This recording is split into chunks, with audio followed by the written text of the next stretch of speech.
यवतमाळमधून अत्यंत वाईट घटना समोर आलेली आहे। दरम्यान मनीषा यांनी शिक्षक भरतीसाठी तयारी सुरू केली। अभियोग्यता परीक्षेत गुणवत्ता यादीत आल्यानंतर पवित्र पोर्टलद्वारे त्यांची यवतमाळ जिल्हा परिषद निवड झाली।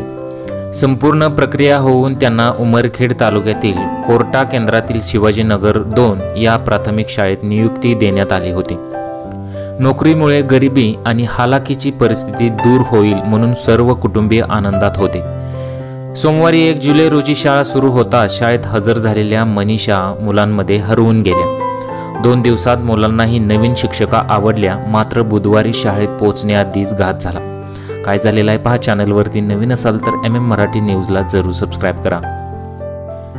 त्यांची परिस्थिती खूप हालाकीची होती। आता शिक्षक झाल्यामुळे त्यांची ही परिस्थिती दूर होणार होती, परंतु त्यांच्यासोबत अत्यंत वाईट घडलेलं आहे। गोकुंडा येथून 10 किलोमीटर अंतरावर असलेल्या शिवाजीनगर शाळेत जाण्यासाठी मनीषा पती आणि मुलांसह दुचाकीवर निघाल्या। टाकळी ते दराटी या गावादरम्यान असलेल्या पुलावर त्यांच्या साडीचा पदर अचानक दुचाकीच्या मागच्या चाकात अडकला आणि त्या रस्त्यावर कोसळल्या।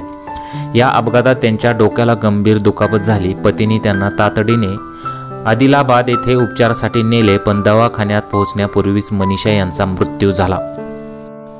बुधवारी 3 जुलै रोजी मनीषा यांच्या मुलीचा वाढदिवस होता, त्यामुळे त्या आनंदित होत्या। मुलीच्या वाढदिवसानिमित्त शाळेतील विद्यार्थ्यांना वाटण्यासाठी मनीषा यांनी चॉकलेट सुद्धा सोबत घेतले होते। मात्र चॉकलेट शाळेत पोहोचण्यापूर्वीच मनीषा यांचा दुर्दैवी मृत्यू झाल्याने शिवाजीनगरसह गोकुंडा येथे हळहळ व्यक्त केली जात आहे।